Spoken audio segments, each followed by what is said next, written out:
গতিকে এতিয়াও আমি সতৰ্ক হৈ থাকিব লাগিব, সামাজিক দূৰত্ব বজাই ৰাখিব লাগিব, মাস্ক এখন পৰিধান কৰি থাকিব লাগিব।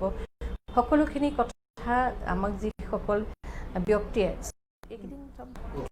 নমস্কাৰ দৰ্শক সকলোকে স্বাগতম জনাইছোঁ ব্যতিক্ৰম মাজৰ বিশেষ অনুষ্ঠানটিলৈ। দৰ্শকসকল, আজিও আমি এগৰাকী বিশেষ অতিথিৰ লগত আপোনালোকৰ সন্মুখত আহি উপস্থিত হৈছোঁ। আমাৰ এই অনুষ্ঠানটোলৈ যেতিয়া আমি আহোঁ, যেতিয়া আমি কথা পাতোঁ, সদায় মনলৈ আহে এটা বিশেষ ভয় লগা স্মৃতি, আৰু সেই ভয় লগা স্মৃতি সম্পূৰ্ণভাৱে অন্ত পৰা নাই আমাৰ মাজৰ পৰা।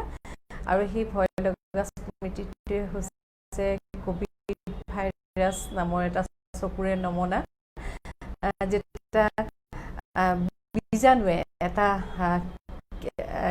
বিশেষ কিবা এটা আমাক সকলোকে আক্ৰমণ কৰিলে।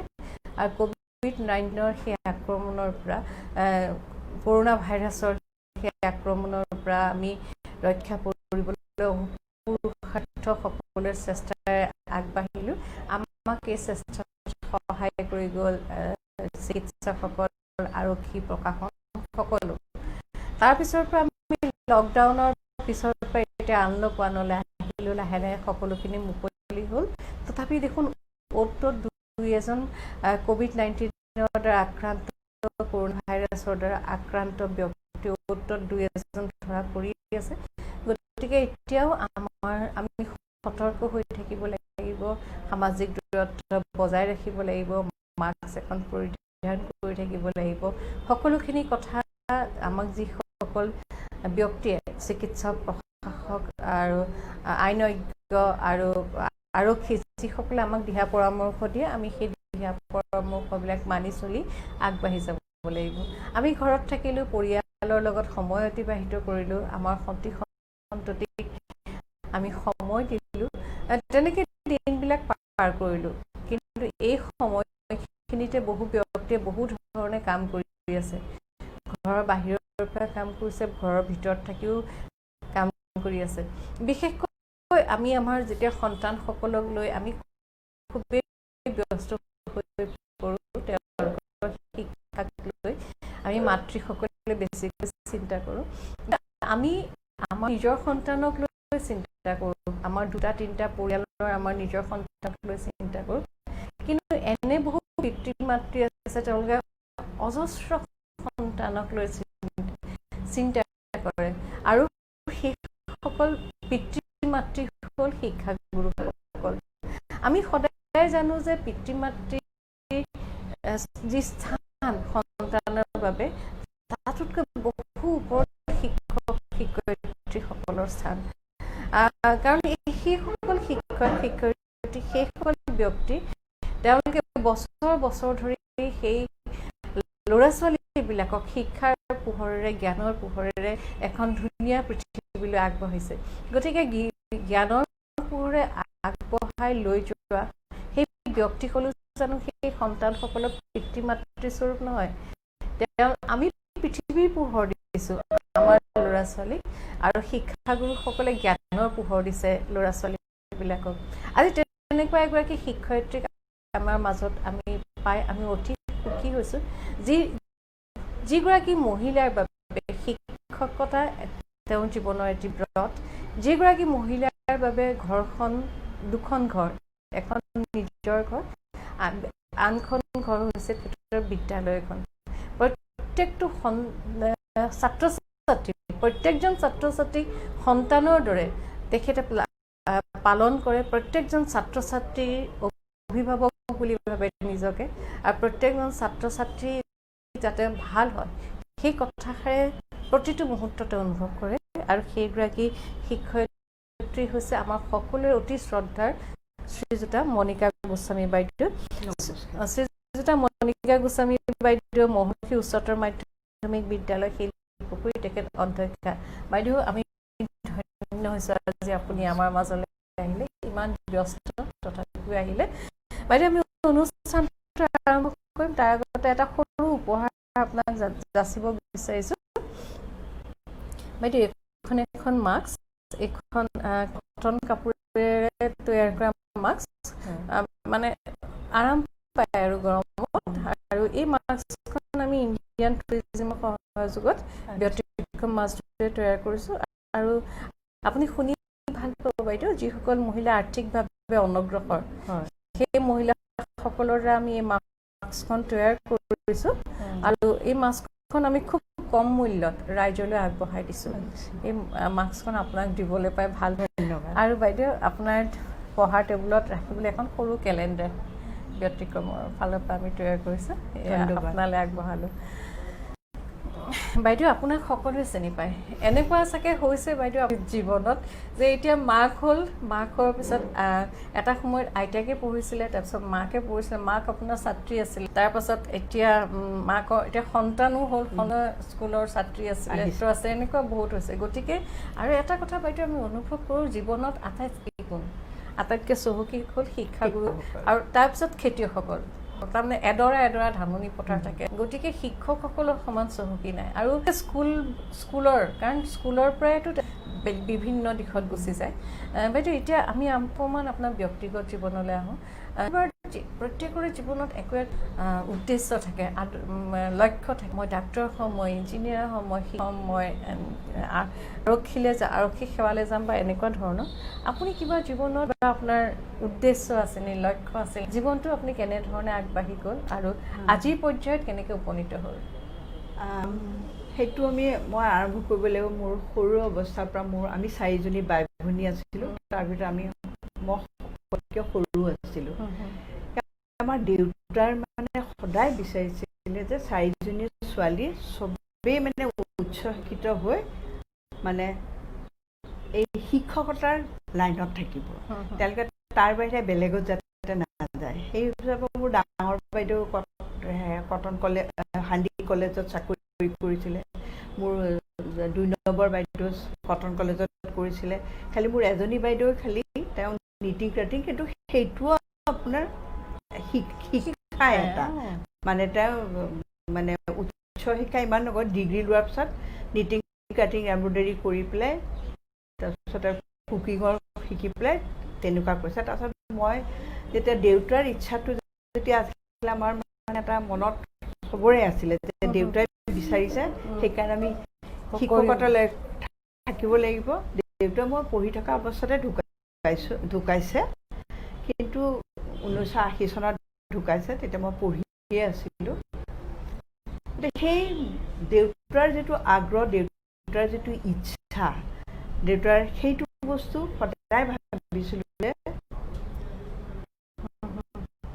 কেনেকৈ কৰিম। আৰু দেউতাই মোক সদায় কৈছিল যে পলিটিকেল চায়েন্স আমাক তই বুলি কয়, তই ইউনিভাৰ্চিটিত পঢ়িবি আৰু মই ঘৰৰ পৰা পঢ়ি তোৰ লগত একেলগে পৰীক্ষা দিম। সেইটো মোৰ দেউতাৰ ইচ্ছাৰ কাৰণে মই পলিটিকেল চায়েন্সত পঢ়িছোঁ। তেখেতে পালেনে? নাপালে। কিন্তু তেখেতৰ ইচ্ছাটো পূৰণ কৰিলোঁ।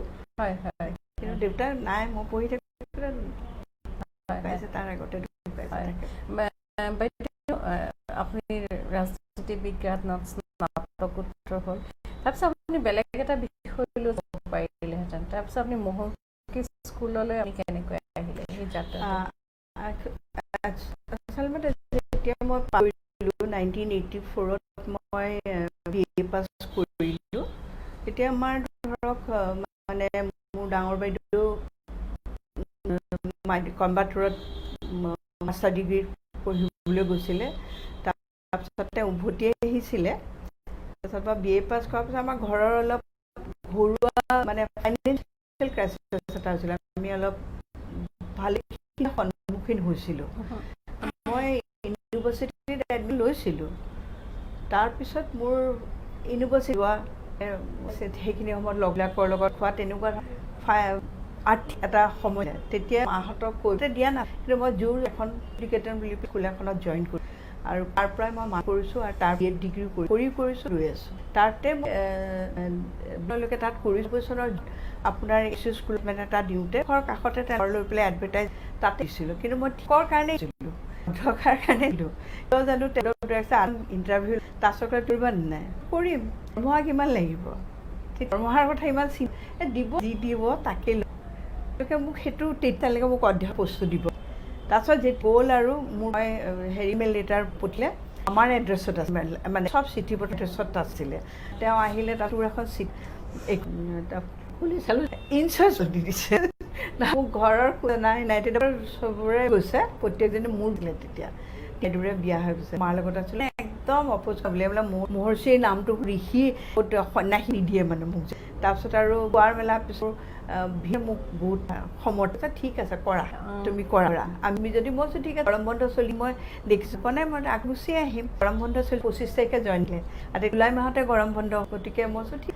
তাৰপিছত সেইটো এটা হিচাপ চেলেঞ্জ হিচাপে এইটো সদায় চবেই জানে প্ৰিন্সিপাল আমাৰ নহয়। তেতিয়া বছৰো হোৱা নাই স্কুলখনত মানে জইন কৰোঁ, তেতিয়া মানে চবেই এতিয়া চকীখন হোৱা নাই, তেতিয়া হৈ আছোঁ কোনোবা বিচাৰি প্ৰিন্সিপাল কল কৰে এনেকৈ ঘূৰি, মই প্ৰিন্সিপাল জঁপিয়াই উঠে, কৈছে আপুনি প্ৰিন্সিপাল কেনেকৈ? হয় মই। তাৰপিছত এনেকৈ কথা পাতে, তেতিয়া সেইটো প্ৰথম মহাৰি আমাৰ আৰম্ভ মুখত। সেই নৱেম্বৰ পোৱা নাছিলোঁ। তাৰপিছত আহিলে এজনী দেৱী বুলি, তাই কামাখ্যা তাইলৈ মানুহ হয়, তেওঁলোক সেই প্ৰথম ছোৱালী তিনিটা। তাৰপিছত 25 ডিচেম্বৰলৈ ষ্টুডেণ্ট পায়। পোৱাৰ পিছত তেওঁলোকে কৈছিলে তোমালোকে চৰা এইটোতো আমাৰ লেভেলৰ স্কুল, তেওঁলোকে কৈছিলে যে এটা পইচা দিছিলে গোটেইখিনি। তেতিয়া কিন্তু আমাৰ ঘৰ এটা আছিল আৰু অলপ আছিলে, ল'ৰা ছোৱালী তেওঁলোকে সামান্য দিছিলে, সেইখিনিৰে মই গোটেই এডভাৰটাইজমেণ্ট কৰিছত আৰু আমি আৰু তেতিয়া নাইবলৈকে ঘৰ বিচাৰি ফ্ৰী ঘৰটো পালোঁ। তেতিয়ালৈ মাৰ্চ মাহত তালৈ যিখিনি হয় শিল্পীলোঁ ঘৰ আছিলে, সেইটো আপোনাৰ 92 চনতে মাৰি তালৈ গুচি আহি পেলাই আৰু দেখছোঁ কি চাবলৈ প্ৰথম বছৰ ষ্টুডেণ্ট পাইছোঁ চনতে। এই মাহৰ পৰা আন্দাজ কৰিছোঁ কৰি আজিছোঁ এতিয়া আমাৰ কিমান মেট্ৰিক পৰা হিচাপ 98 পেজটো দিছিলে। সেয়াও মোৰ এটা বিৰাট সংযোগ, মানে মেট্ৰিক দিয়া পাইছোঁ। তেতিয়া যেতিয়া মই শিলপুখুৰীলৈ আছোঁ, তেতিয়া এটা ভালে সেইটো আগৰ লাগিলে এনেকুৱা এটা ৰুম আৰু ৰুম এটা চকী এখনত বহু এইবিলাক আহি পেলাই সোধে যে তেতিয়া স্কুল খুলিছে, আমি আপোনাৰতো ল'ৰা ছোৱালীক আমাক আমাৰ ল'ৰা ছোৱালী বেয়া হ'ব কি কৰিব? মই তেওঁলোকক চাওক যেতিয়ালৈকে স্কুলখন এষ্টাব নোৱাৰোঁ, ল'ৰা ছোৱালী এটা পৰীক্ষা দিয়াব নোৱাৰোঁ, চিলেকশ্যন নহয়, মই তেতিয়ালৈকে এনেই কৈ দিছোঁ। মই মোৰ পৰা আহিছিলে ভগৱান শক্তি দিছিল, তেতিয়া তেওঁলোকে এডমিশ্যন দিছে কৈছে। তাত আমাৰ মানে লাহে ধীৰে পিছত মোক তেতিয়া মই নয়দাত আছে, তেতিয়া মই মোক গিৰীশ চন্দ্ৰ বাৰ্মা আমাৰ চেয়াৰমেন, তেখেতৰ লগত মোৰ কথা হৈছিলে। তেওঁলোকে মোক কৈছে তুমি মাটি বিচৰা। মই আহি পেলাই খুব মাটি বিচাৰিছোঁ তাতে। তেতিয়া তেওঁ তৰুণ চন্দ্ৰ আগৰৱালাৰ পুত্ৰ আছিলে আপোনাৰ দীপক আগৰৱাল। তেখেতে সদায় মোৰ লগত স্কুল ছুটিৰ পিছত 1 ঘণ্টা কথা পাতে। তাৰপিছত কৈছে মোক এনেকৈ কয়, মণিকা তেওঁ বহুত ডাঙৰ আৰু তেতিয়া মই সৰু ছোৱালীৰ নিচিনা, মণিকা তোমাৰ স্কুলখন মই চাম, তুমি কেনেকৈ স্কুল চলোৱা, মই যদি ভাল পাওঁ তোমাক এটা খুব ভাল বস্তু এটা দিম। কৈছোঁ হ'ব দীপক দা। মই দীপক দাদা বুলি মাতিছিলোঁ আৰু তেখেতৰ মাকক বৰ্মা বুলি মাতিছিলোঁ। আবেলি সময়ত মোক কথা নোকোৱাকৈ তেওঁলোকৰ তাৰপৰা আহিব নিদিয়ে, মানে বাহিৰতে কথা পাতোঁ। তাত গ'ল। তাৰপিছত এদিন মোক প্ৰপ'জেল এটা দিলে যে এই মাটিখিনি মই তোমাক দি দিম, লিজত দি দিম, লিজ বুলি কোৱা নাই, তোমাক দি দিম, তুমি এটা বিল্ডিং বনোৱা আৰু তাতে স্কুল চলোৱা। তাৰপিছত তেওঁ কৈছে বোলে মই তোমাৰ স্কুল চলোৱাটো খুব ভাল পাইছোঁ, তোমাক মই মাটিখিনি দি দিম। তাৰপিছত আৰু মই কেইবাদিনো মোক কৈছে, মই মানে ভাবা নাই আৰু কথাটো, তুমি একো নকৰা কিয়? তাৰপিছত মই বোলো বৰ্মা সঁচাকৈ পঠিয়াম নে? অঁ পঠিয়াই দিয়া ই যদি কৈছে। মই চিঠি এখন লিখি পেলাই মোৰ হেৰিক পঠিয়াই দিলোঁ, আপোনাৰ চেয়াৰমেনলৈ পঠিয়াই দিলোঁ। এদিন বহি পেলাই টেবুলত বহি পেলাই এডমিশ্যনৰ কাম কৰি আছোঁ আৰু হঠাৎ মানে এদিন। তাৰপিছত আৰু তেতিয়া সেইটো হ'ব চাগে মাৰ্চ এপ্ৰিলৰ কথা হ'ব। বহি পেলাই এডমিশ্যন লৈ আছোঁ। তাৰপিছত আৰু চকীদাৰকেইটা দৌৰি আছে, বাইদেউ কোনোবা আহিছে ইমান ধুনীয়া কাপোৰ পিন্ধি আহিছে, বগা একদম। তাৰপিছত মই মানে ওলাই আহিলোঁ। মই চাওঁ যে আমাৰ চেয়াৰমেন আহিছে আৰু আমাৰ ভাইচ প্ৰেচিডেণ্ট আহিছে। মই নিজেও খুব নাৰ্ভাছ হৈ গ'লোঁ। মই মানে ভাবাই নাই আমাক একো মানে ছাৰপ্ৰাইজ ভিজিট দিছে তেখেতে। তাৰপিছত মই পেৰেণ্টছক ক'লে আপোনালোক যাওক, মই পিছত এডমিশ্যন ল'ম, মোৰ চেয়াৰমেন আহিছে যেতিয়া মই একো কৰিব নোৱাৰিম। তাৰপিছত আহিলে, তাৰপিছত তেওঁলোকে কথা চথা পাতিলে, মাতি চাবলৈ গ'ল। তাৰপিছত মই যিটো এইটো মাটিৰ কথা ক'লে দীপক দাদাৰ লগত ক'লে এটা টাইম দীপক আগৰৱালৰ লগত যে এটা টাইম ফিক্স কৰি দিয়া আমি তেওঁৰ লগত কথা পাতিম তেতিয়া মই তেওঁৰ ওচৰত গৈ পেলাই সুধিলোঁ কৈছে ঠিক আছে আবেলি আহিব দিলে কথা পাতিলে কথা চথা পাতি চব এগ্ৰী হ'ল কিন্তু তেওঁলোকে মানে হেৰি অৰ্গেনাইজেশ্যনৰ পৰা চেয়াৰমেনে কৈছে আমি 10 লাখ ছিকিউৰিটি দিম লিজত দিব মাটিটো আৰু তেওঁ কৈছে নহয় মোক 15 লাখ দিব লাগিব তেতিয়া মানে সেইটো মানে ইয়াৰলি পে'মেণ্ট এটা থাকে মানে ছিকিউৰিটি দি তাৰপিছত যিমান ফ্ল'ৰ বনাওঁ সেইটোৰ ওপৰত এটা আমি ইয়াৰলি পে'মেণ্ট দিব লাগিব তাৰপিছত সেইটো কথা হৈ গ'ল আৰু তাৰপিছত আৰু তেওঁলোকে ক'লে আপুনি চাব দিব বুলি পেলাই তাৰপিছত কি হ'ল মই কৈছোঁ তেতিয়া মোক আকৌ কৈছে তুমি নিগচিয়েট কৰা এইটো পইচাটো অলপ বেছি হৈছে তুমি তেওঁৰ লগত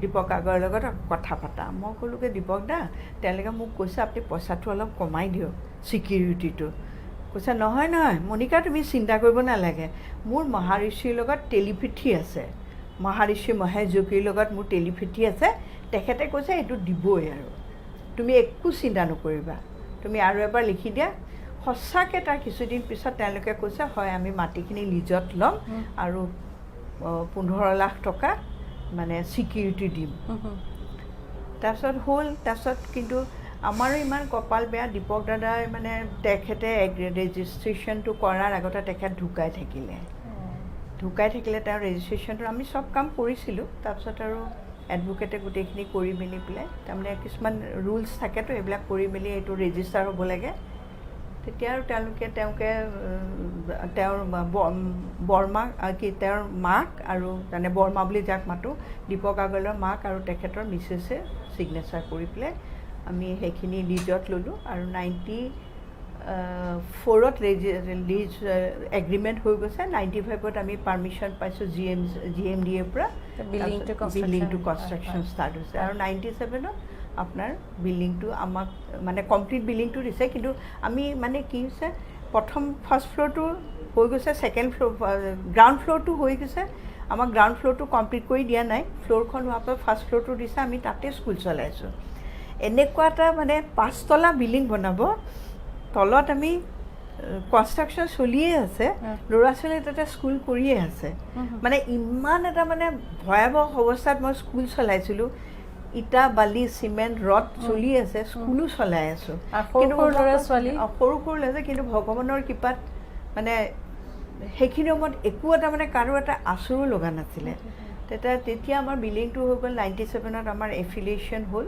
আমি মানে এপ্লাই কৰিলোঁ CBSE ইনস্পেকশ্যন হ'ল 97ৰ জুনত আমি হেৰি পাইছোঁ এফিলিয়েশ্যন পাইছোঁ মেম তাৰ পৰা 98ৰ পৰা 2020লৈকে এটা দীঘলীয়া যাত্ৰা আৰু বহুলাংশে আপুনি সফল হৈছে নেতৃত্ব দিয়াৰ ক্ষেত্ৰত স্কুলখনত মহৰ্ষি বিদ্যালয়ে কিছুমান বিশেষ আদৰ্শ তেওঁলোকে বিশেষভাৱে ফ'ল' কৰে সেই আৰু ছাত্ৰ ছাত্ৰীসকলকো সেই আদৰ্শখিনি মানিবলৈ আপোনালোকে তেওঁলোকক পথ দেখুৱাই দিয়ে এতিয়া মহৰ্ষি স্কুলে বিশেষ কি আদৰ্শ ফ'ল' কৰে কেনেকৈ ছাত্ৰ ছাত্ৰীসকলক আগবঢ়াই নিয়ে প্ৰথম কথা যে আমি যেতিয়া স্কুলখনত মহাৰিষি মহেশ যোগী বুলি কওঁতে এটা চবে ভাল যে এটা হিন্দু কালচাৰৰ পৰা বেছ কৰি তেনেকুৱা নহয় মহাৰিষি মহেশ যোগী গোটেই পৃথিৱীত বিখ্যাত হৈছিলে তেখেতৰ এটা বিশেষ ধ্যান যিটো ধ্যানক আপোনাৰ কয় ভাবাতীত ধ্যান আৰু ইংলিছত ট্ৰান্সেণ্ডেণ্টেল মেডিটেশ্যন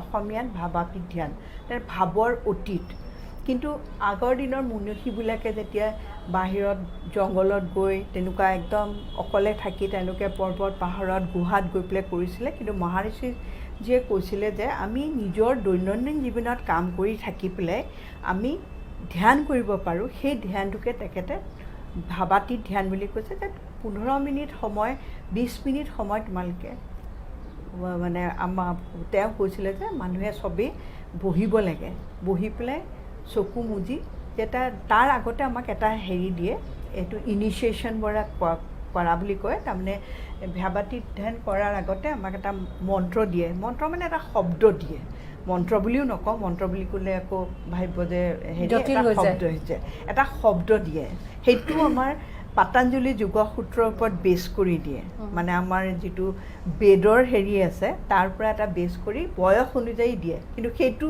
মোৰতো মই কাকো ক'ব নোৱাৰোঁ আপোনাৰটো বেলেগক ক'ব নোৱাৰে, প্ৰত্যেকৰে বেলেগ। সেইটো এটা ইনিচিয়েশ্যন কৰা বুলি কয়, যেনে প্ৰথমতে ধ্যান কৰাৰ আগতেতো শিকাই দিয়ে, আৰু তাৰ এটা বিশেষজ্ঞ শিক্ষক থাকে, যাক আমি TM টিচাৰ বুলি কওঁ, ট্ৰান্সেণ্ডেণ্টেল মেডিটেশ্যন তেনেকৈ কওঁ তেখেতক, ধ্যান টিচাৰ, ধ্যান শিক্ষক।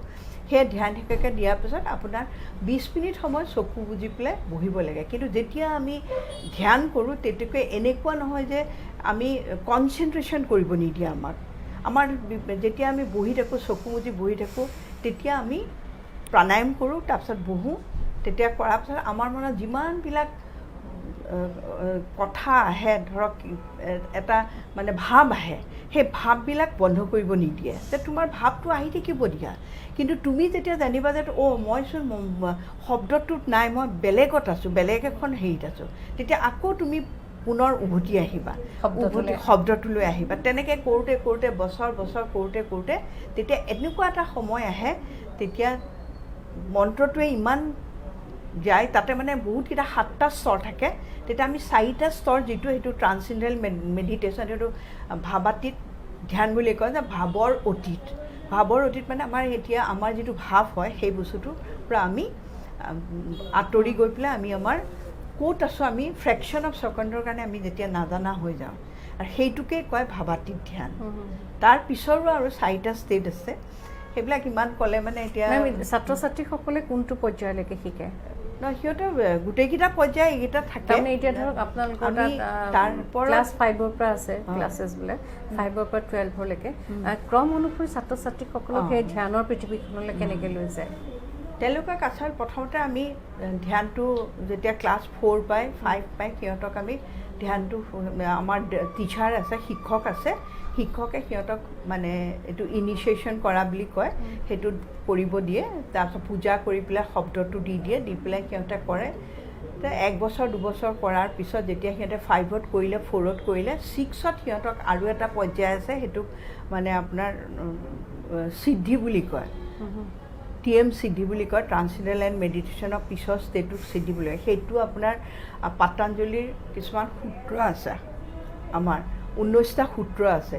সেই 19টা সূত্ৰক লাহে লাহে ল'ৰা ছোৱালীবিলাকৰ ওপৰত দি যায়, অলপ অলপকৈ দি যায়। তাৰমানে সপ্তাহত 2টা শব্দ দিয়ে, তাৰপিছত আৰু দিয়ে, তেনেকৈ এটা গোটেই 19টা তেওঁলোকে 6 মাহমানৰ ভিতৰত তেওঁলোকে কমপ্লিট কৰে। আৰু তাৰপিছত কৰিলে, মেডিটেশ্যন কৰাৰ পিছত আমি সিদ্ধি কৰোঁ, তেতিয়াহ'লে আমাক আৰু 20 মিনিট সময় লাগে।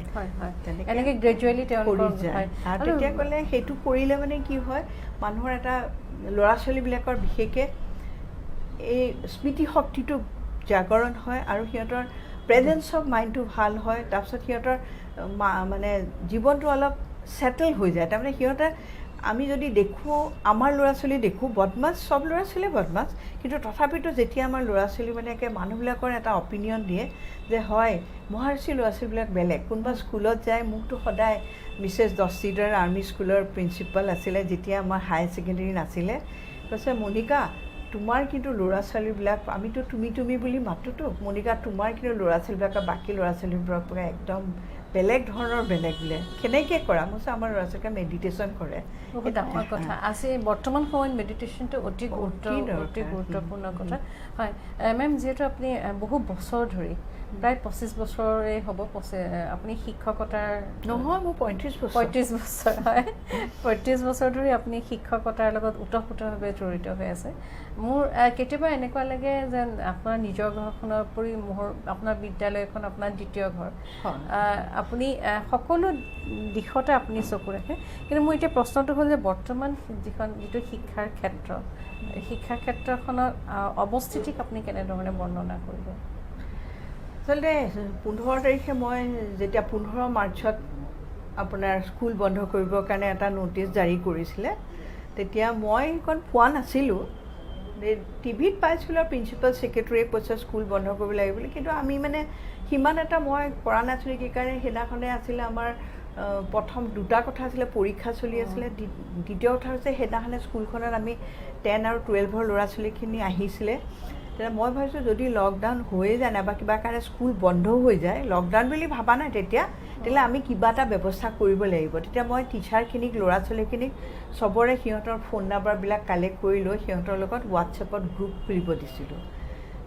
এটলিষ্ট আমি ল'ৰা ছোৱালীক তেওঁলোকক কিবা এটা দিব পাৰোঁ সেইটো অকল 10 আৰু 12ৰ কাৰণে বাকীবিলাকৰ কাৰণে কৰা নাছিলোঁ তেতিয়া মই 20 তাৰিখৰ পৰা আপোনাৰ মই ক'ব নোৱাৰোঁ মোক কিহে শক্তি দিছিলে বা কিহে মোক মোৰ অন্তৰৰ পৰা এটা কৈছিলে যে তুমি কৰা তুমি এইটো বন্ধ নকৰিবা পঢ়া তুমি কৰি যোৱা তেতিয়া মই টিচাৰ 10 আৰু 12ৰ টিচাৰখিনিক সেইদিনাখনে মাতি তেওঁলোকক ক'লোঁ আপোনালোকে হোৱাটছআপ গ্ৰুপটো কৰি লওক তাৰপিছত আমি ধৰক গোটেই ব্যৱস্থাখিনি কৰি 20 তাৰিখমানৰ পৰা আমি স্কুল 15 তাৰিখে হৈছিলে তাৰপিছত 15 তাৰিখৰ পিছত কোনো অহা নাই ল'ৰা ছোৱালী তেতিয়া বস্তু আপোনালোকে আমি পঢ়াটো জাৰি ৰাখিম কেনেকৈ ৰাখিম যে আপোনালোকে হোৱাটছআপত দিয়ক ইউটিউবত দিয়ক ভিডিঅ' দিয়ক অডিঅ' দিয়ক অনলাইন ক্লাছৰ কনচেপ্ট অহা নাছিল তেতিয়া মানে আমাৰ অহা নাই তাৰপিছত সেইটো আমি কৰিলোঁ তাৰপিছত দেখিলোঁ যে মানে এইখিনি ল'ৰা ছোৱালীৰ মানে সিহঁতে ঘৰত বহি আছে পৰীক্ষা হোৱা নাই পৰীক্ষা কেতিয়া হ'ব তেতিয়া এওঁলোকক যেতিয়া হ'লোঁ 10 আৰু 12ৰ টিচাৰখিনিক যে আপোনালোকৰ কিবা প্ৰব্লেম হৈছে এনেই মেডাম অলপতো প্ৰব্লেম হ'বই তথাপিতো আমি মেনেজ কৰি আছোঁ একো দিগদাৰী মতে ঠিক আছে তেতিয়া আমি তলৰখিনিক লাগোঁ এতিয়া 9ৰ পৰা তেতিয়া 8 আছে 9ৰ প্ৰমোশ্যন নাই আৰু ঠিক আছে তেতিয়াহ'লে 8ৰ পৰা আমি হেৰিখিনিক 1লৈকে 1 কৰ নাহা 2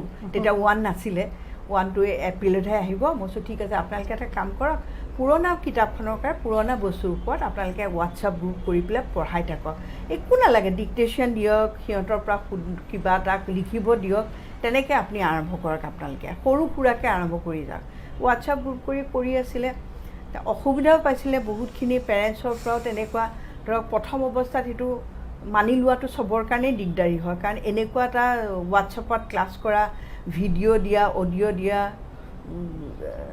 কিছুমানে ঝুমতো ক্লাছ কৰে ঝুমৰ ক্লাছ কৰাটো অলপ দিগদাৰী আছে কাৰণে এইটো 40 মিনিটৰ পিছত নিজে নিজে অফ হৈ যায় আৰু সেইটোতো এটা তেতিয়া আমাক নেশ্যনেল অফিচৰ পৰা মানা কৰিছে তেতিয়া মই দেখিলোঁ যে এনেকৈ স্কুল চলাব নোৱাৰি তেতিয়া মই মাইক্ৰ'ছফ্টৰ আমাৰ এজন পেৰেণ্টছ আছিলে তেখেতে ক'লে যে মেডাম এনেকৈ যে মাইক্ৰ'ছফ্টৰ থ্ৰুদি যদি কৰে আপোনালোকৰ ক্লাছবিলাক ভাল হ'ব কাৰণ মোৰ ল'ৰাও পঢ়ে মই দেখিছোঁ যে ইয়াত অকণমান এটা অসুবিধা আছে তেতিয়া মই আমাৰ যিবিলাক কম্পিউটাৰ টিচাৰ আছিলে তেওঁলোকৰ থ্ৰুদি মাইক্ৰ'ছফ্টৰ মানুহজনে এটা ট্ৰেইনিং ল'লে তাৰপিছত মই মোৰ ডাইৰেক্টৰক ক'লোঁ যে এনেকৈ মাইক্ৰ'ছফ্টৰ পৰা হৈছে আপুনি আমাৰ টিচাৰৰ লগত কথা পাতক আপোনাক কণ্টেক্ট কৰিব তাৰপিছত আপোনালোকে এইটো মাইক্ৰ'ছফ্টটো যদি দিয়ে তেতিয়া আমি লাইক এণ্ড ব্লেকবোৰ্ড দি পেলাই আমি ল'ৰা ছোৱালীক পঢ়াব পাৰোঁ তাৰপিছত তেনেকৈ কথা পাতিলে ডাইৰেক্টৰৰ লগত কথা পাতিলে আৰু আমাৰ কম্পিউটাৰ ডাইৰেক্টৰৰ লগত কথা পাতিলে কিন্তু তেখেতসকলে যিটো এমাউণ্ট বিচাৰিছে অলপ হায়াৰ হৈ যায় আৰু এখন স্কুলৰ কথা তেওঁলোকে চিন্তা নকৰে কাৰণ 156খন স্কুল আছে অল অভাৰ ইণ্ডিয়ান গতিকে তেওঁলোকে অকল আমাৰ স্কুলৰ কথা চিন্তা কৰিলে নহ'ব তেতিয়া এটা হিউজ এমাউণ্ট লাগে তেতিয়া তেওঁলোকে বহুত কথা চথা পাতি পেলাই ক'লে আমি কিবা এটা দিম আপোনালোকক অকণমান ৰখক তাৰপিছত তেওঁলোকে আমি তেনেকৈ হোৱাটছআপৰ ভিডিঅ' অডিঅ' তেনেকৈ আমি চলাই আছিলোঁ তাৰপিছত তেওঁলোকে আমাক দিলে গুগল মিট যেতিয়াই গুগল মিট দিলে তেতিয়া মানে আমি প্ৰথমতে গুগল মিট দিয়াৰ লগে লগে প্ৰথম মই টিচাৰবিলাকৰ লগত এটা ইণ্টাৰেকশ্যন কৰিছোঁ যে এইটো গুগল মিটত আমি চবেই শ্বেয়াৰ কৰিছোঁ যেতিয়া এইটো দেখিছোঁ যে আমি খুবেই ভাল লাগিছে পাৰ্টিচিপেণ্টবিলাক কোন আছে আমি গম পাওঁ মই কোৱা কথাখিনি তেনেকৈ শুনিছে তেওঁলোকৰ কথাখিনি মই শুনিছোঁ ঠিক আছে আপোনালোকে এটা গুগল মিটত কৰি দিয়ক ক্লাছটো আৰম্ভ তেতিয়া গুগল মিটত আৰম্ভ কৰি দিলে তাৰপিছত তেওঁলোকে আমাক দিলে গুগল ক্লাছৰুম এতিয়া যেতিয়া গুগল ক্লাছৰুম দিলে ট্ৰেইনিঙো তেতিয়া আমি চব আমাৰ কম্পিউটাৰ টিচাৰখিনিয়ে চবকে ট্ৰেইন কৰিলে যে এনেকৈ কৰা এইটো কৰা তাৰপিছত পেৰেণ্টছকো আমি টিচাৰবিলাকে মোৰ লগত কোনো লিংক নাই কম্পিউটাৰ টিচাৰবিলাকে আৰু তেতিয়া যেতিয়া গুগল ক্লাছৰুম কৰিলে প্ৰথম অৱস্থাত স্বাভাৱিকতে দিগদাৰী হয়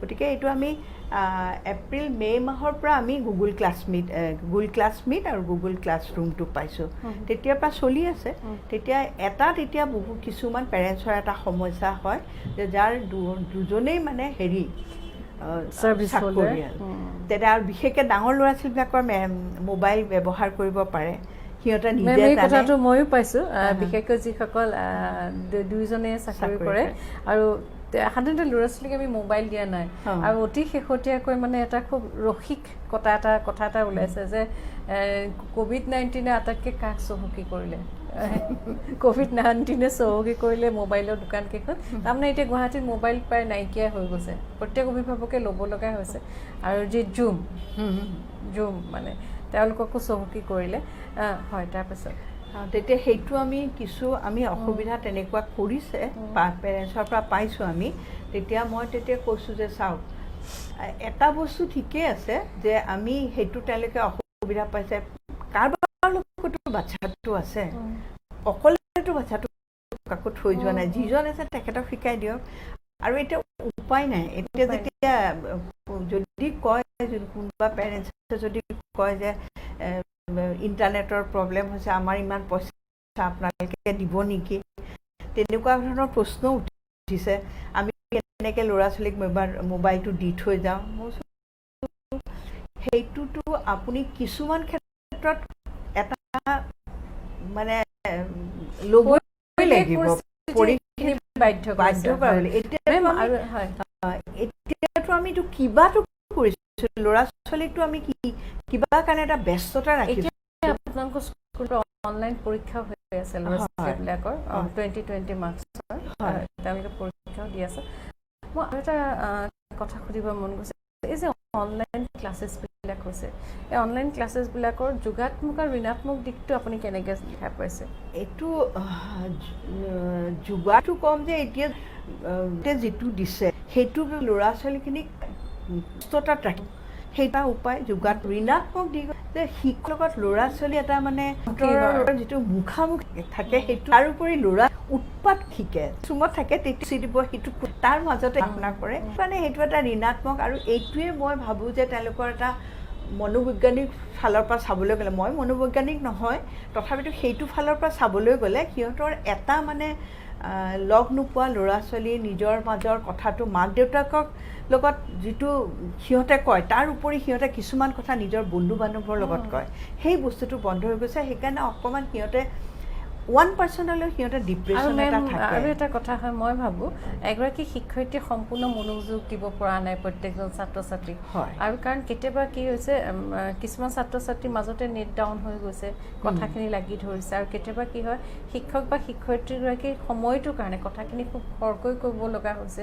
যাৰ কাৰণে ছাত্ৰ ছাত্ৰীসকলৰ লগত তেওঁলোকৰ যোগাযোগটো বহুলাংশে কমি গৈছে যিকিনো আমি সময় পৰিস্থিতিৰ লগত এনেকৈ মিলি যাবই লাগিব এতিয়া আমাৰ বহুতৰ মনত প্ৰশ্ন 10 আৰু 12 ছাত্ৰ ছাত্ৰীসকলক লৈ আৰু এতিয়া ধৰি লওক গতানুগতিক জীৱন এটা থকা হ'লে আমি বিহুৰ আগৰ পৰা আপোনালোকৰ স্কুল ষ্টাৰ্ট হ'লহেঁতেন তেনেকৈ CBSE ফ'ল' কৰা স্কুল বিদ্যালয়সমূহ আৰম্ভ হ'লহেঁতেন এতিয়া আপোনাৰ জুন শেষ হ'ল আমি জনামতে জুলাইটো যতদূৰ সম্ভৱ ক্লাছেছ নহ'ব এতিয়া শিক্ষাবৰ্ষটো পিছুৱাই যাব নেকি আপোনালোকে এই যিটো পাঠ্যক্ৰম সেই পাঠ্যক্ৰমটো কেনেকৈ আপোনালোকে কভাৰ কৰিব মোৰ মতে যিমান দূৰ সম্ভৱ CBSE হয়তো পাঠ্যক্ৰমটো অলপ কমাই দিব বুলি আমি আশা কৰিছোঁ ক'ব নোৱাৰোঁ আশা কৰিছোঁ যে তেওঁলোকে অলপ পাঠ্যক্ৰমটো কমাই দিব আমি এতিয়া ক্লাছ 12 10 লৈছোঁ কিন্তু আমি প্ৰেক্টিকেলটো কৰিব পৰা নাই যিটো সিহঁতে লেবৰেটৰীত কৰে সেই ছায়েন্সৰ 10ৰো থাকে লেবৰেটৰীত কাৰণে সিহঁতে এক্টিভিটি কৰে 12ৰটোতো প্ৰেক্টিকেল আৰু এটা কথা মই দেখিছোঁ আজিকালি যিটো আমি পঢ়োঁতে নাছিলে যে আজিকালি আৰ্টছৰ ছাবজেক্টবিলাকৰ প্ৰেক্টিকেল থাকে সেইটো আগতে আমি নাছিলে হয় সেইটো মানে প্ৰজেক্ট থাকে প্ৰজেক্টৰ ওপৰত ভাইভা কৰে আৰু তাৰপিছত সিহঁতৰ হিষ্ট্ৰী মানে সিহঁতে ভিডিঅ' কৰি পেলাই সিহঁতে প্ৰজেক্টৰত দি পেলাই সিহঁতে সেইটো দেখুৱাই তাৰ ওপৰত কুৱেশ্যন কৰে গতিকে এইটো এটা ছাৰ্ভে ৱৰ্ক এটা থাকে এতিয়া হয়তো সেইবিলাক বস্তু CBSE নিজে চিন্তা কৰি এতিয়াতো ল'ৰা ছোৱালীক বাহিৰত পঠিয়াব নোৱাৰে ইভিন এতিয়া আপোনাৰ কমাবিলাকৰ সিহঁতে চিট কৰিব লাগে ছ'চিয়লজি কৰিব লাগে জোৰ লাগে সেইবিলাক আমি একো কৰা নাই ভাবিছোঁ যদি ছেপ্টেম্বৰত খোলে তেতিয়া হয়তো আমি কিবা এটা কৰিব পাৰিম কিন্তু আমি এতিয়া যিটো পৰীক্ষা পাতিছোঁ সেইটো আমি 10 আৰু 12ৰ 20 মাৰ্কছৰে পাইছোঁ কিন্তু এইটো অবজেক্টিভ টাইপ ন' ডেছক্ৰিপটিভ আমি দিয়া নাই এতিয়ালৈকে প্লেটফৰ্ম গতিকে অবজেক্টিভ টাইপতে কৰিছোঁ তাৰপিছত ডেছক্ৰিপটিভ টাইপটো কৰিব পৰা নাই ঠিক 9ৰ পৰা এতিয়া বৰ্তমান চলি আছে 9ৰ পৰা ক্লাছ 6লৈ তেতিয়া সিহঁতত আমি সেইখিনি এটা ফাৰ্ষ্ট পিৰিয়ডিকৰ লগত আমি ৰাখিম বুলি পেলাই সেইটো আমি অলৰেডি আমি ফাইলিং কৰিছোঁৱেই শিক্ষাবৰ্ষটো কিবা ইফাল হ'ব নালাগে মোৰ মতেৰে কাৰণ মই ভাবোঁ কি আমি যেনেকৈ কৰি আছোঁ চব স্কুলেই কৰি আছে তাৰ মাজত ধৰ নেটৰ প্ৰব্লেমৰ কাৰণে তেতিয়া আমি এটা ইনষ্ট্ৰাকশ্যন মই টিচাৰখিনিকো দিছোঁ যে আপোনালোকে যিখিনি ল'ৰা ছোৱালীয়ে কিবা এটা অসুবিধা পায় তেওঁলোকে অভাৰ টেলিফোন নাইবা তেওঁলোকৰ হোৱাটছএপৰ থ্ৰুদি আপোনালোকে ইণ্টাৰেক্ট কৰিব আৰু ল'ৰা ছোৱালীকো কোৱা হৈছে ইভিন মই 10 আৰু 12ৰ লগত মই নিজে গুগল মিটেদি সিহঁতৰ লগত ইণ্টাৰেকশ্যন কৰিছোঁ তেতিয়া সিহঁতে কৈছে মেডাম আমাৰ পঢ়াটো বহুত ফাষ্ট গৈ আছে অলপ শ্ল' কৰিব তেতিয়া মই টিচাৰখিনি কৈছোঁ সিহঁতক অলপ এটা বিষয় মই শুনিছোঁ সেইটো মানে অলপ কৈছে আপোনালোকে অলপ লাহে ধীৰে পঢ়াওক বেছি জোৰকৈ নপঢ়াব কাৰণ ল'ৰা ছোৱালী এতিয়া ঘৰত সোমাই থাকিলে পঢ়া বস্তুটোৰ এটা সময়টো আমি এতিয়া ক্লাছ এটাত 40 মিনিটৰ মই তেওঁলোকক এটা যুক্তি দিছিলোঁ যে আমি 30 মিনিট পঢ়াওঁ কিন্তু এতিয়া আপোনাৰ গুগল ক্লাছমিটত আপোনালোকে সৰু ল'ৰা ছোৱালীবিলাকতো 20 মিনিটৰ ওপৰত পঢ়াবলৈ মানা কৰিছোঁ কিন্তু 10 আৰু 12ৰ কৈছে মেডাম আমি অলপ বেছিকৈ পঢ়াওক কিন্তু কণ্টেণ্টখিনি বহুত নাযাব আপোনালোকে কৰি আছে তাৰপিছত তেওঁলোকৰ যিখিনি হৈছে তাৰপিছত আৰু টিচাৰকো কৈ দিছোঁ মই যে আপোনালোকে ল'ৰা ছোৱালীৰ যিটো অসুবিধা হৈছে সেই অসুবিধাখিনি আপোনালোকে দূৰ কৰি দিব তেনেকৈ কৰি আছোঁ কিন্তু কিমান ধৰক কাৰণ মই সিহঁতৰ লগত নাই টিচাৰ আৰু ষ্টুডেণ্ট আছে আৰু পিতৃ মাতৃসকল আছে এজন পেৰেণ্টছে মোক কৈছিলে তেওঁলোকে এটা কমপ্লেইন আহিছিলে এজন টিচাৰৰ মই নাম চাম নকওঁ আৰু তেতিয়া তেখেতক মই কালি স্কুললৈ মাতা হৈছিলে আৰু দুজন টিচাৰ তেওঁলোকে কৰি থাকে আৰু সেই পেৰেণ্টছৰ লগত মই কথাও পাতিছোঁ যে আপুনি চিন্তা নকৰিব মই কৈ দিম আৰু এই বস্তুটো বুজাই দিম তেখেতক সেনেকুৱা অসুবিধা এটা হৈছে কাৰণ বহু সময়ত শিক্ষকসকলেও অকণমান বিবুদ্ধিত পৰিছে ক্লাছ ল'বলৈ মানে যিহেতু এইটো নতুন প্ৰচেছ এটা সেইটো হয়েই কাৰণ এটা বস্তু এডপ্ট কৰাটো এনেই ক্লাছৰুমত পঢ়াই আহা আৰু তাতে যেতিয়া গুগল ক্লাছমিটত পঢ়ায় তেতিয়া সেইটো সিহঁতৰ ফুল প্ৰিপাৰেশ্যন লাগে গোটেই বস্তুটো আপোনাৰ ৰেডি কৰি ল'ব লাগিব তেতিয়াহে তেওঁলোকে পাৰিব আৰু কিবা উল্টা পাল্টা ক'লেতো পেৰেণ্টছবিলাকেও বেয়া পাব গতিকে তেনেকুৱা ধৰণৰ দুই এটা কথা নোহোৱা নহয় সেইটো ময়ো মানি লৈছোঁ কিন্তু সেইটো ধৰক আৰু অলপমান দিন গ'লে ঠিক হৈ যাব আৰু হেৰি লাগে এতিয়া ধৰক আমাৰ ছাত্ৰ ছাত্ৰী মোৰ বিশেষকৈ ব্যক্তিগত জীৱনত মোৰ ছোৱালী নিজেই পঢ়ে নিজেই সিহঁতি যিখিনি কৰে কিন্তু বহু অভিভাৱক আছে তেওঁলোক ছাত্ৰ ছাত্ৰীতকৈ অভিভাৱকসকল বেছি সচেতন কি কৰে এইটো অভিভাৱকসকলৰ বাৰু খুব ভালেই কথা তেওঁলোকে নিজৰ সন্তানক লৈ খুব ব্যস্ত দৰ্শকসকল আমাৰ লগত আছে শ্ৰীযুত মণিকা গোস্বামী বাইদেউ তেখেত মহৰ্ষি উচ্চতৰ মাধ্যমিক বিদ্যালয় শিলপুখুৰী বাইদেউ অধ্যক্ষা বাইদেউৰ লগত আৰু কথা পাতিম আমাৰ এই অনুষ্ঠানটোক আগবঢ়াই লৈ যোৱাত আমাক সহায় কৰিছে India tourism incredible India north east spectrum adventure Illumis aesthetic clinic Bharatraj astro Samadhan everyday salt আমলিক বুটিক বা শ্বেতা বাগৰীয়া আৰু আমাৰ এই অনুষ্ঠানটো আপোনালোকে পোনপটীয়াকৈ চাই আছে ফেচবুকত ব্যতিক্ৰম গ্ৰুপত আৰু ইউটিউবত চাই আছে ব্যতিক্ৰম ডিজিটেল মেডাম আমাৰ সকলোৰে খুব ভাল লগা এগৰাকী মহিলা এইকাৰণে ভাল লাগে যে তেওঁ গোটেই জীৱনটো এখন বিদ্যালয়ৰ নামত উৎসৰ্গা কৰিলে বাহিৰৰ পৰা বহু কথা কোৱা যায় বহু বিভূষণেৰে যিকোনো এগৰাকী মহিলাক বিভূষিত কৰা যায় কেতিয়াবা ভালকৈও কোৱা যায় কেতিয়াবা বেয়াকৈও কোৱা যায় কিন্তু ডাঙৰ কথা হ'ল এগৰাকী নাৰীয়ে তেওঁ জীৱনটোক যেতিয়া উৎসৰ্গা কৰিলে এখন বিদ্যালয়ৰ নামত জীৱনৰ প্ৰতিটো মুহূৰ্ততে যদি স্কুল বিদ্যালয়খনৰ কথাই ভাবি থাকে তেনে এগৰাকী মহিলা নিশ্চয় আমাৰ বাবে অতি সন্মানীয় কাৰণ মহিলাসকল সেইসকল যিসকলে নিজৰ ঘৰখন নিজৰ পৰিয়ালটো অতি সুন্দৰকৈ পৰিচালনা কৰে আৰু তেওঁলোকৰ ওপৰত ন্যস্ত হৈ থকা দায়িত্বখিনি খুব ধুনীয়াকৈ পালন কৰে মেডাম আপুনি ইমান বছৰৰ পৰা মহৰ্ষিৰ লগত জড়িত সকলোৱে জানে মহৰ্ষি স্কুলখনৰ প্ৰতি আপোনাৰ এক আত্মিক টান আছে আত্মিক সম্পৰ্ক বিদ্যালয়খনৰ পদূলি গৰকাৰ লগে লগে আপুনি বেলেগ ধৰণৰ সকলো পাহৰি যায় কেতিয়াবা আপোনাৰ লগত কিছুমান আপত্তিও থাকে মেডাম খুব খঙাল মেডাম খুব কাঢ়া তাৰপিছত মেডামৰ ওচৰলৈ যাবলৈ ভয়ো লাগে ব্যক্তিগত জীৱনত মই যেতিয়া কওঁ যে মেডামৰ লগত মোৰ খুব ভাল মোৰ ছোৱালীয়ে মোক কয় কেনেকৈ তুমি মেডামক ভাল পোৱা মেডামে তোমাক খং কৰে নেকি মোৰ ওচৰত নকৰে যি কি নহওক এই যে সৰু সৰু কিছুমান কথা কেতিয়াবা হয়তো আপোনাৰ হাঁহি উঠে কেতিয়াবা হয়তো আপোনাৰ খঙো উঠে এই কথাবিলাকে কেতিয়াবা আপোনাক আমনি কৰে নেকি একচুৱেলি মই যেতিয়া মহাৰিষি স্কুলত জইন কৰিছিলোঁ 1992 চনত তেতিয়া মোৰ মা বৰ মানে বেমাৰী আছিলে মানে যথেষ্ট কষ্ট আছিলে তেখেতক মই যোনদিনাখনে মহাৰিষি স্কুলত জইন কৰিছোঁ তাৰ এসপ্তাহ পাছতে মই তেখেতক হস্পিটেলাইজ কৰিব লগা হৈছে সেইদিন ধৰি পেলাই মায়ে মানে সদায় কয় যে তই মহাৰিষি স্কুল এৰি দে তেতিয়া মই কৈছিলোঁ যে চা মই এৰি দিব পাৰোঁ খুৱাব কোনে মোক মইতো কাৰো ওচৰত হাত পাতিব নোৱাৰোঁ আজি তই আছ তোৰ পেঞ্চন আছে কিন্তু সেইটোৰ আমি চলিব পাৰোঁ নেকি মই চাকৰি কৰিবই লাগিব। এটা মই নিজৰ বলত মইতো গভৰ্ণমেণ্টৰ চাকৰিও চেষ্টা কৰিছোঁ ইণ্টাৰভিউত, মইতো চাকৰি পোৱা নাই, মোকতো কোনেও দিয়া নাই, গতিকে মই নিজৰ এইটো চাকৰি এৰিব নোৱাৰোঁ। আৰু সেইখিনি সময়ত হৈছিলে কি মই ঘৰৰ পৰা মানে যথেষ্ট মই আৰু মা আছিলোঁ আৰু বাকী বাইদেউবিলাকৰ বিয়া হৈ গৈছিলে, গতিকে মই ঘৰৰ সমস্ত কাম কৰি মেলি ভাত পানী ৰান্ধি মাক হস্পিটেলত চাই মই স্কুল কৰোঁ। তেতিয়া হৈছিলে কি মোৰ সেইখিনি সময়ত আমাৰ নেশ্যনেল লেভেলৰ স্কুল অকল মহাৰিষি স্কুলেই আছিলে। কিমান 2000 মানে আমাৰ এডমিশ্যনৰ কাৰণে লাইন আপোনাৰ আমাৰ স্কুলৰ পৰা গৈ পেলাই ট্ৰিবিউনলৈকে পাইছিলে। তেতিয়া মানে খুব কষ্ট হৈছিলে ল'ৰা ছোৱালীৰ চিলেকশ্যনত। যিবিলাকে পাইছিলে, যিবিলাকে নাপাইছিলে সেইকাৰণে সিহঁতে গালি পাৰি থৈ যায়, বহে গালি পাৰাৰ চিট লাগে মানে দিবই লাগে। তেতিয়াও ময়ো বিয়া বাৰু হোৱা নাই, মানুহ এজন বহি থাকিলে টিচাৰবিলাকে কয় মেডাম এই মানুহবিলাক নাযায় কিয় আপোনাৰ অফিচৰ পৰা? মই কি ক'ম আৰু। তেতিয়া আল্টিমেটলি মই ভাবিলোঁ যে এনেকৈ যদি মই সঁচাকৈ কাম কৰিব লাগে তেতিয়াহ'লে মোৰ তেতিয়া অলপ খং উঠে, মানুহবিলাকক এবাৰ দুবাৰ ক'লোঁ নুশুনিলে, তাৰপিছত মই গালি পাৰিবলৈ বাধ্য হওঁ। সেইখিনি সময়ত মোৰ তাত এতিয়াৰ বৰ্তমান মুখ্যমন্ত্ৰী সৰ্বানন্দ সোণোৱাল তেখেতো মোৰ স্কুলত যোৱা, তেওঁৰ হয়তো মনত আছে নাই নাজানো, তেখেত তেতিয়া আছুত আছিলে, তেতিয়া তেওঁ গৈছিলে, মোক মণিকা বাইদেউ বুলিয়ে কৈছিলে, গৈ পেলাই কাৰোবাৰ চিটৰ কাৰণে গৈছিলে, 2 ঘণ্টা বহিছে মোৰ তাতে।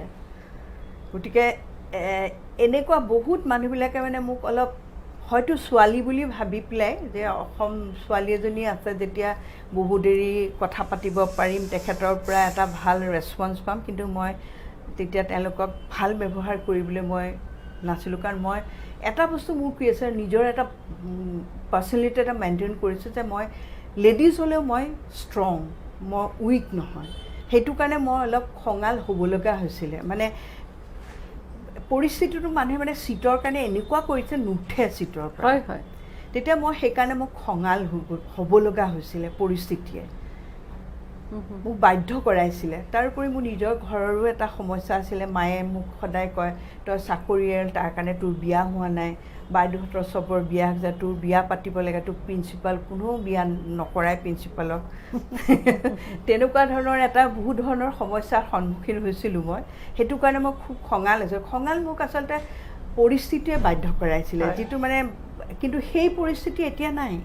এতিয়া তেওঁলোকে জানে যে মানে মই বহুত মেচিয়ৰ্ড।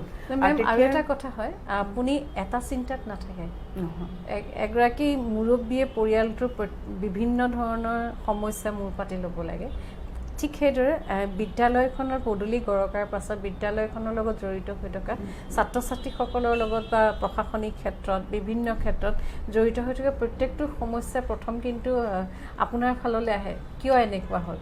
কাৰণ প্ৰত্যেকটো বিষয়তে সদায় শীৰ্ষত থকা ব্যক্তিগৰাকীয়ে প্ৰত্যেকটো বিষয়ে সদায় আলোচনা কৰিব লাগে।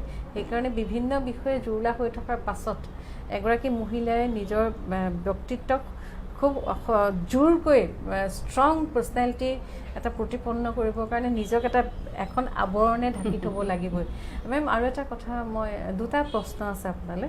আমি জানো যে মহৰ্ষি বিদ্যালয়ত যিসকল ছাত্ৰ ছাত্ৰী পঢ়ি আছে তেওঁলোকে পুথিগত অধ্যয়নৰ লগতে বিভিন্ন দিশত সফল যেতিয়া হয়, আপোনালোকে খুব সুন্দৰকৈ তেওঁলোকক আঁকোৱালি লয়। পঢ়া শুনাটো থাকেই, নৃত্য গীত, বিশেষকৈ খেলা ধূলাত আপোনালোকে পাৰদৰ্শী ছাত্ৰ ছাত্ৰীসকলক খুব ধুনীয়াকৈ আগবঢ়াই নিয়ে। আৰু এই ক্ষেত্ৰত সেইবাবে মহৰ্ষি স্কুল খুব জাকত জিলিকা, আৰু বিশেষকৈ NCC নেশ্যনেল ক্ৰেডিট ক্ৰপছ NCCত খুব ধুনীয়াকৈ সফল হৈছে আপোনালোকৰ ছাত্ৰ ছাত্ৰীসকল। এই কথাবিলাক আপুনি কেনেকৈ আগবঢ়ালে বিদ্যালয়খনত? তাৰমানে আমাৰ এটা মই খুব স্কুল যেতিয়াৰ পৰা আৰম্ভ কৰিছোঁ মই সেইবিলাক ধৰণে আচলতে মোৰ যিটো খঙৰ ভাৱটো কৈছে, মই মানে স্কুলো চাব লাগে, মাটিও চাব লাগে, বিল্ডিঙৰো কাম কৰিব লাগে, ল'ৰা টিচাৰৰ পঢ়া শুনাও মানে কি পঢ়াইছে তাৰে মাজত টিচাৰবিলাক নতুন নতুন স্কুল, ইটো সিটো ভুল, টিচাৰকো গালি পাৰিব লাগে। সেইকাৰণে অলপ খঙৰ এটা হেৰি এটা মোৰ আছেই, মানে আহি গৈছিলে। আৰু এনেও আমাৰ এটা ফেমিলি ট্ৰেডিশ্যন আছে, মোৰ মাও খঙাল আছিলে, গতিকে এইটো জেনেটিকেলিও মই পাইছোঁ। তাৰ লগত এইটো কামবিলাকৰ অভাৰ ৱৰ্কৰ কাৰণে হৈ গৈছিলে। এতিয়া আপুনি যিটো কৈছে তেতিয়া আমি যেতিয়া স্কুলখন আৰম্ভ কৰিছোঁ তেতিয়া লিজত ল'লোঁ, লিজত লোৱাৰ পিছত আমাৰ যথেষ্টখিনি মাটি কম, গতিকে আমি বহু ধৰণৰ সুবিধা ল'ৰা ছোৱালীক দিব পৰা নাছিলোঁ, যাৰ কাৰণে মই MVM এতিয়া বৰ্তমান যিখন স্কুল চলি আছে পঞ্চালীৰ মিছেছ পঞ্চালীৰ এখন, সেই মাটিবিলাক চব আমাৰ স্কুলৰ কাৰণে কিনা হৈছিলে যে আমি তাতে স্কুলখন সৰু স্কুল ইয়াতে থাকিব, হাই ছেকেণ্ডেৰীৰ পৰা 6ৰ পৰা হাই ছেকেণ্ডেৰী তালৈ যাব। কিন্তু আল্টিমেটলি যেতিয়া আমাৰ সেই সপোনটো দি থকাত পৰিণত নহ'ল, সেইটো আৰু ব'ৰ্ড অফ ডাইৰেক্টৰে ডিচিশ্যন লোৱা মতে সেইটো আমাক যাব নিদিলে। তাতে 14 বিঘা মাটি মই কিনিছোঁ, মানে মোৰ থ্ৰুৱেদি কিনা হৈছিলে, মই প্ৰপ'জেল দিছিলোঁ। তো সেইখিনি যেতিয়া আমি নাপালোঁ তেতিয়া আৰু মোৰ চিন্তা হ'ল যে আমি আৰু বেলেগ ক'ত যাম। কিন্তু ভগৱানে এনেকৈ দিলে যে এই মাটিখিনিতে আমাক আৰু এডোখৰ মাটি পালোঁ, তাতে আৰু এটা বিল্ডিং বনালোঁ। বিল্ডিং বনোৱাৰ পিছত সৰুকৈ দুখন ফিল্ড, ভলীবল বাস্কেটবল কৰিলোঁ। তাৰপিছত আপোনাৰ NCCৰ এগৰাকী লেডি আছে ৰাম কুমাৰী, তেখেতে মানে মোক এদিন বাছত লগ পাই পেলাই কথা পাতিছিলে। তেতিয়া ক'লোঁ মই মহাৰিষি স্কুলত, আপুনি ক'ত চাকৰি কৰিলে? মই মহাৰিষি স্কুলত চাকৰি কৰোঁ। তেতিয়া ক'লে ৰ'ব মই আপোনাৰ স্কুললৈ আহিম, মই NCCত চাকৰি কৰোঁ, আপোনাক তাতে NCCটো দিওঁ। বোলো খুব ভাল কথা, তেওঁ আহিলে। সেয়াই আৰম্ভণি NCCৰ। তেতিয়াৰ পৰা ৰামকুমাৰী মেডামে আমাক ইমান সহায় কৰিলে। এতিয়াও আছে, এতিয়া তেখেত ৰিটায়াৰ হ'ল। এতিয়া কিন্তু হেৰিটো আছে, এতিয়া আমাৰ যিগৰাকী আমাৰ NCC টিচাৰ আপোনাৰ নমিতা দাস, খুব ফেমাছ, আৰু তেওঁক NCCৰ কাৰণেই মানে আমি মই যুদ্ধ কৰি কৰি কৰি নেশ্যনেল অফিচাৰ, আমাৰ চব বস্তু মই যুদ্ধ কৰিব লাগে, যুদ্ধ কৰি কৰি তেখেতৰ পষ্টটো পাৰ্মানেণ্ট কৰাই এতিয়া তেখেতে ইমান ল'ৰা ছোৱালীবিলাকক প্ৰত্যেক বছৰে আমাৰ NCCৰ আপোনাৰ ৰিপাব্লিক কেম্পত যাব পাৰে। সেইটো এটা মই ক'ব খুজিছোঁ মেম।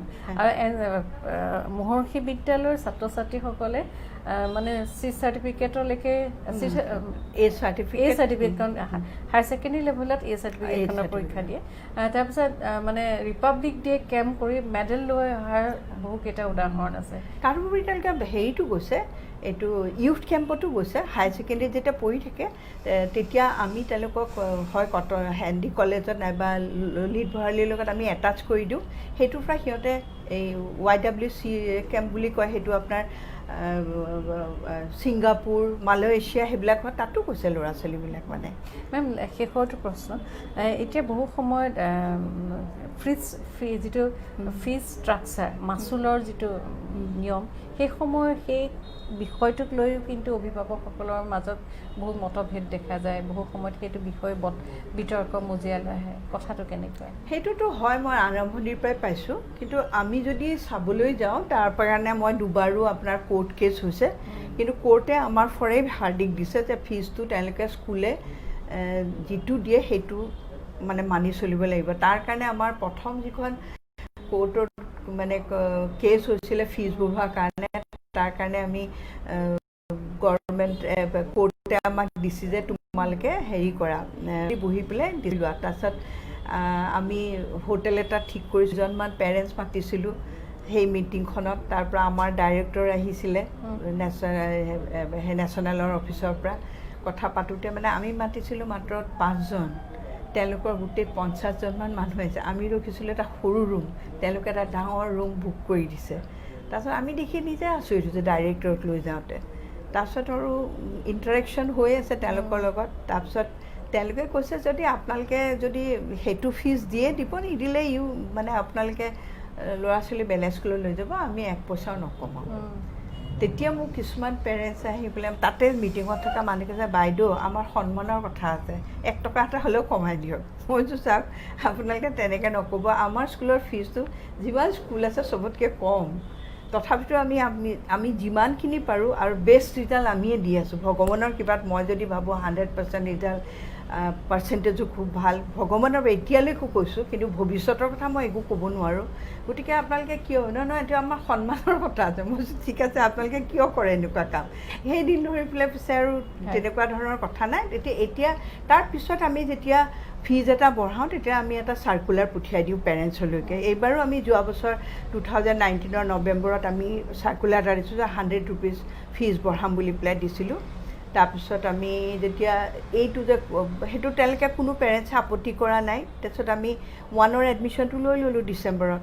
সেই মানে ফিজ হাইকৰ লগতে মানে দি যেতিয়া আসাম গভৰ্ণমেণ্টে যেতিয়া অৰ্ডাৰটো দিলে তেতিয়া লগে লগে আমি নেশ্যনেলত যেতিয়া ক'লোঁ তেতিয়া তেওঁলোকে আমাক অৰ্ডাৰ দিলে যে তুমি যিটো ফিজ আপলোড কৰিছা সেইটো ব্লক কৰি দিয়া আমি কিছু পেৰেণ্টছে দি দিছিলে 173 পেৰেণ্টছে দি দিছিলে তাৰপিছত আমি সেইটো ব্লক কৰি দিলোঁ ব্লক কৰি দি পেলাই আকৌ আমাৰ ৰিভাইজ আমাৰ এটা ছিষ্টেম আছে আপুনি নেশ্যনেলৰ পৰা আহিব লাগিব সেইটো আমি ষ্ট্ৰাকচাৰটো আপোনালোকক কণ্ট্ৰল কৰে নেশ্যনেলি কণ্ট্ৰল কৰে আমি নকৰোঁ এতিয়া লকডাউন শেষ হ'ল লকডাউনৰ সময়খিনিত বহু ব্যক্তিয়ে ঘৰতে থাকিলে আমি যিহেতু কৰ্তব্য খাতিৰত আমি বাহিৰলৈ ওলাই আহিব লগা হৈছে কিন্তু আপুনি লকডাউনৰ আপুনিতো কেতিয়াও ঘৰত বিশ্ৰাম ল'বলৈ সময় নাপালে সেই তাহানি কলেজত মানে পঢ়ি থকা দিনৰ পৰা কাৰণ তেতিয়া আপুনি শিক্ষকতাও কৰিছিলে তাৰ পৰা আপুনি মাষ্টাৰ্ছ কৰিলে BA কৰিলে গতিকে আপোনাৰ জীৱনত বিশ্ৰামটো খুব কমেই এই লকডাউনৰ সময়খিনি আপুনি কেনেকৈ পাৰ কৰিলে প্ৰথম অৱস্থাত আমি যেতিয়া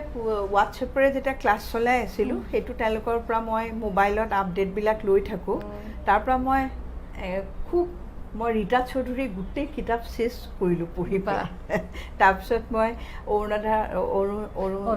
অনুৰাধা শৰ্মা পূজাৰীৰ কিতাপ পঢ়িছোঁ তাৰমানে মোৰ ইমান কিতাপ কিনা নহয় কাৰণ মোৰ কিতাপ পঢ়া নহয় কাৰণে মোৰ বাইদেউৰ বহুত কালেকশ্যন আছে তাৰ মোক কিতাপখিনি দিবি চব পঢ়িলোঁ ইমান ভাল লাগিলে তেতিয়া মই বোলো ময়োতোচোন এগৰাকী আৰু তেওঁ ইমান মানে তেওঁ যিমান কিতাপ তাতে সদায় এগৰাকী মহিলাক বহুত মানে গুৰুত্ব দি পেলাই কিতাপখন লিখে তেতিয়া মোৰ এনেকুৱা যেন লাগে যেন হয় এই বস্তুটো যেন যে কৰিছে যে নায়িকাজনী যিটো ৰোল কিজানি ময়ো অকণমান মোৰ লগতো কিজানি মিল আছে মোৰ তেনেকুৱা যেন লাগে মানে সঁচাকৈ কৈছোঁ যে মই এইখনৰ যদি তেখেতে কোনোবা দিন শুনে মই মানে তেখেতক ইয়াৰ পৰা মই মোৰ সশ্ৰদ্ধ প্ৰণাম জনাইছোঁ যে ইমান ধুনীয়া কিতাপ লিখিছে আৰু যে এটা যে ফিলিং এটা যে এগৰাকী মহিলাৰ কেনেকুৱা ধৰণৰ ফিলিং হ'ব পাৰে তাত কেনেকুৱা ধৰণৰ এক্সপ্ৰেশ্যন হ'ব পাৰে সেইটো যে তাত প্ৰকাশ কৰিছে বিৰাট ভাল লাগিছে মোৰ মানে মই সঁচাকৈ গোটেইকেইখন কৈছে এই সময় সেই সময় সেইখনৰ মানে কিতাপখনৰ আৰু কি আছিলে আৰু এখন কি বৃত্তান্ত আছিলে মোৰ নামটো কি আপুনি মানে বিভ্ৰাট বৃত্তান্ত নহয় মানে বিৰাট ধুনীয়া কিতাপ এটা নামটো মোৰ ৰীতা বাইদেউ যদি আমাৰ অনুষ্ঠানটো চাই আছে নিশ্চয় ভাল পাব কাৰণ যিগৰাকী মহিলাই উৰেটো জীৱন কেৱল শিক্ষাৰ ক্ষেত্ৰখনৰ লগত জড়িত হৈ থাকিলে এইগৰাকী মহিলাই যেতিয়া অকণমান অৱকাশ পালে তেতিয়া ৰীতা চৌধুৰী বাইদেউৰ গোটেই কিতাপখিনি পঢ়িলে অনুৰাধা শৰ্মা পূজাৰী বাইদেউৰ গোটেই কিতাপখিনি পঢ়িলে আৰু মই এটা কথা জানো বাইদেৱে কেতিয়াও বিশ্ৰাম নলয় কাৰণ বিশ্ৰাম শব্দটো বাইদেউৰ জীৱনত চাগে বিশ্ৰাম শব্দটো নাই সদায় বাইদেৱে কষ্ট কৰে আৰু যিসকল ব্যক্তি কিবা এটা কৰাৰ প্ৰচেষ্টাত অহৰ্নিশে চিন্তা কৰি থাকে সেইসকল ব্যক্তি পুৰুষেই হওক বা মহিলাই হওক সেইসকল ব্যক্তিৰ জীৱনত বিশ্ৰাম নাহে আৰু দুটা তেওঁলোকৰ জীৱনত নাহে এটা তেওঁলোকৰ জীৱনলৈ বিশ্ৰাম নাহে আৰু দ্বিতীয়টো তেওঁলোকৰ জীৱনলৈ লাহে লাহে আহে সেইটো হয় বাৰ্ধক্য আমি আশা কৰিছোঁ বাইদেউৰ জীৱনলৈ বাৰ্ধক্যটো অতি সোনকালে আহিব নালাগে কাৰণ আমি অভিভাৱকসকলে বাইদেউক লৈ খুব আশাবাদী বাইদেউ সকলো শিক্ষককে আমি সদায় শ্ৰদ্ধা কৰোঁ মহৰ্ষি বিদ্যালয়ৰ প্ৰত্যেকগৰাকী শিক্ষাগুৰু প্ৰত্যেকগৰাকী শিক্ষক আমাৰ বাবে অতি শ্ৰদ্ধাৰ কিন্তু মুৰব্বী হিচাপে বাইদেউ সদায় সেই মুৰব্বী আসনখনত থাকক অলংকৃত কৰি থাকক সেইখন আসন আৰু আমাক ছাত্ৰ ছাত্ৰীসকলক সকলোকে আশীষ প্ৰদান কৰক আৰু এগৰাকী গুৰুৱে আচলতে আমাৰ ল'ৰা ছোৱালীসকলৰ ভৱিষ্যত নিয়ন্ত্ৰণ কৰে ভৱিষ্যত নিৰ্মাণ কৰে আমাৰ সন্তানসকলে পিতৃ মাতৃৰ লগত যিমান সময় থাকে তাতকৈ বেছি সময় শিক্ষাগুৰুসকলৰ লগত থাকে এগৰাকী শিক্ষাগুৰু এজন ছাত্ৰ ছাত্ৰী পিতৃ মাতৃ হ'ব পাৰে অভিভাৱক হ'ব পাৰে বন্ধু হ'ব পাৰে তেওঁৰ গাইড হ'ব পাৰে ফ্ৰেণ্ড হ'ব পাৰে ফিল'চফাৰ হ'ব পাৰে সকলোখিনি হ'ব পাৰে বাইদেউ খুব ভাল লাগে মই এটা কথা ইয়াত ক'ব পাৰোঁ শেষ কৰাৰ আগতে কিন্তু আজি যদি মহাৰিষি স্কুলৰ যদি আমি আজি এইটো পৰ্যায়ত পাইছোঁ এটা মানে ধৰক এতিয়া অসমৰ এখন স্কুল বুলি পেলাই ক'ব পাৰে যে নহয় কিন্তু তাৰ লগত মই যদি এটা শব্দ যোগ নকৰোঁ তেতিয়া মোৰ কাৰণে বিৰাট অন্যায় হৈ আহিছে আমাৰ গোটেই শিক্ষকসকল যিমানখিনি শিক্ষক শিক্ষয়িত্ৰী আছে যদিও মই তেওঁলোকক খং কৰোঁ যে এইটো আপোনাৰ কামটো ভাল হোৱা নাই এনেকৈ পৰা নাই কিন্তু মই কিন্তু তেওঁলোকৰ তাত মোৰ অন্তৰৰ পৰা মোৰ মানে সশ্ৰদ্ধ নমস্কাৰ জনাইছোঁ এইটো প্লেটফৰ্মৰ জৰিয়তে আৰু মোৰ মৰম যাচিছোঁ সববিলাকে মোতকৈ সৰু গতিকে প্ৰণামৰ প্ৰশ্ন নাহে আপোনাৰ পৰিয়াল এইটো মোৰ পৰিয়াল তথাপিতো এটা ধৰক এটা প্লেটফৰ্মৰ কথা আছে মই বুলি যে কওঁ ময়ে মহাৰিষি নহয় মই মহাৰিষিৰ বিহাইণ্ডত মই আছোঁ বাৰু ঠিক আছে মই বঠাডাল ধৰি আছোঁ কিন্তু বঠাখন নাওখন চলাই দিয়াৰ সব নাৱৰীয়াবিলাক হৈছে মোৰ শিক্ষকসকল এই শিক্ষকসকলক মানে বাদ দি পেলাই মহাৰিষিৰ এটা পাৰ্টো হ'ব নোৱাৰে মই ব্যক্তিগতভাৱে ময়ো সেইটো কথা কওঁ বাইদেউ মহৰ্ষি বিদ্যালয়ৰ মই কেইবাবাৰো গৈছোঁ আপোনালোকৰ বিদ্যালয়লৈ মহৰ্ষি বিদ্যালয়ৰ প্ৰত্যেকগৰাকী শিক্ষক শিক্ষয়িত্ৰী যিটো অন্তৰংগ অনুভৱ আৰু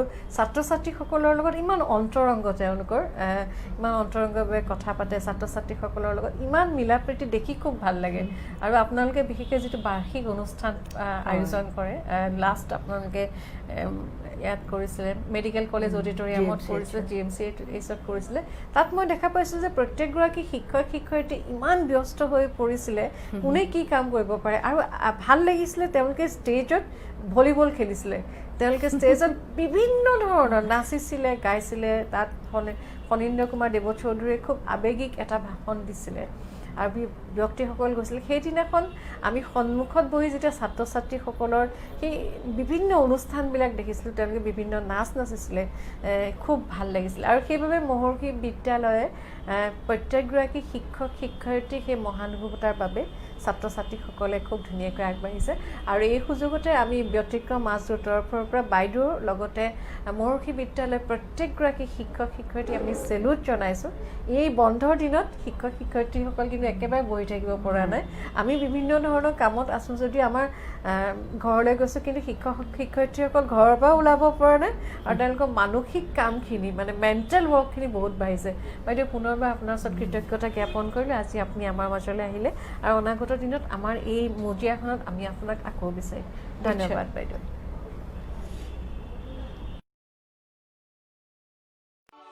Welcome to Spectrum Meadow Ventures, an institution committed towards excellence in IITJ, NEET, AIMS and boards preparation. We offer courses for classes 11 and 12, repeaters and pre-foundation. We have a team blended with youth and experience dedicated in nurturing young talents of Northeast. The administrative team maintains a special care unit for each and every student. We provide in-house hostel facilities. 4 years of hard work, constant dedication and support from my team, parents and teachers have helped me to start an educational revolution in Assam. Every year we have dominated in the results of NEET 2019 and JEE 2019 and is not an exception. This time, more than 55 selections have taken place out of 112 students, with Vasana Talukdar being the highest with 643 marks. Best team, best teachers and the entire dedication has helped us to grow to become the fastest coaching institute in Assam.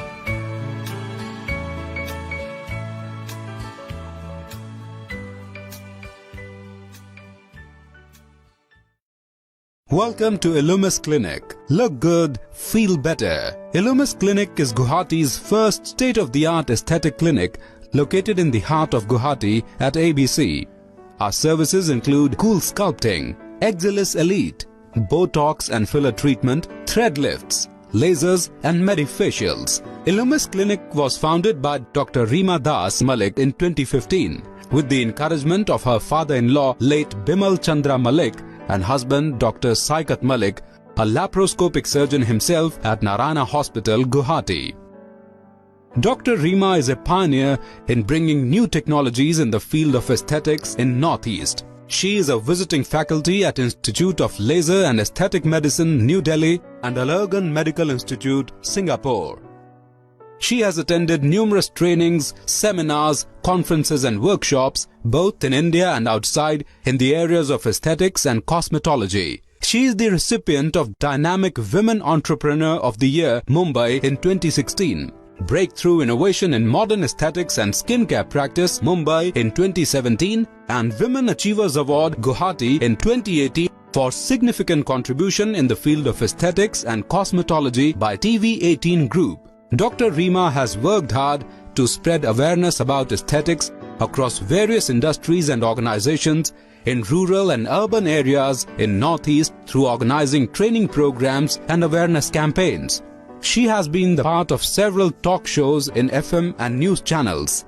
She regularly writes articles in newspapers and magazines. She is associated with many beauty pageants in Northeast. The team at Illumis Clinic is proud to celebrate its 5th anniversary with you.